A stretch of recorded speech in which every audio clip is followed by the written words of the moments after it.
ముందు తప్పక. నేను మీ తమ్ముడు ఫ్రెండ్ కదండి.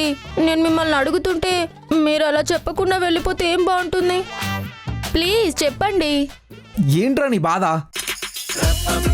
ఇలా పరిగెడుతుంటే బాగుందన్నారు కదా, ఎంత దూరం పరిగెత్తాలి? ఎంతసేపు పరిగెత్తాలి? పరిగెత్తే ముందు ఎంత తినాలి? పరిగెత్తిన తర్వాత ఎంత తినాలి? అబ్బా, చెప్తే రేపటి నుంచి నేను పరిగెడతాను. తిన్నాక పరిగెడితే కడుపు నొప్పి వస్తుందిరా. పరిగెత్తాక తింటే తిన్నది వేస్ట్ అయిపోతుంది. ఏం తినకుండా పరిగెడితే నీరసం వస్తుందని మా అమ్మ చెప్తుంది. మరెవరి మాట నమ్మాలి? అమ్మదా మీదా? రేయ్, మీ అమ్మ మాటే నమ్మరా. అయితే మీరు అబద్ధం చెప్పారా? నేనెప్పుడు అబద్ధం చెప్పానురా? హాఫ్ టికెట్ గా. అయితే మా అమ్మ అబద్ధం చెప్పిందా? వెళ్ళి మీ అమ్మని అడుగు. చెప్పింది మీరు కదండి. జానకి, మేం బయలుదేరుతాం, ఇంటి దగ్గర పనుంది. సరే సరే జానకి. రే బుజ్జి, నేను ఒక అర్జెంట్ పని మీద వెళ్తున్నాను రా, నువ్వు తప్పుకో.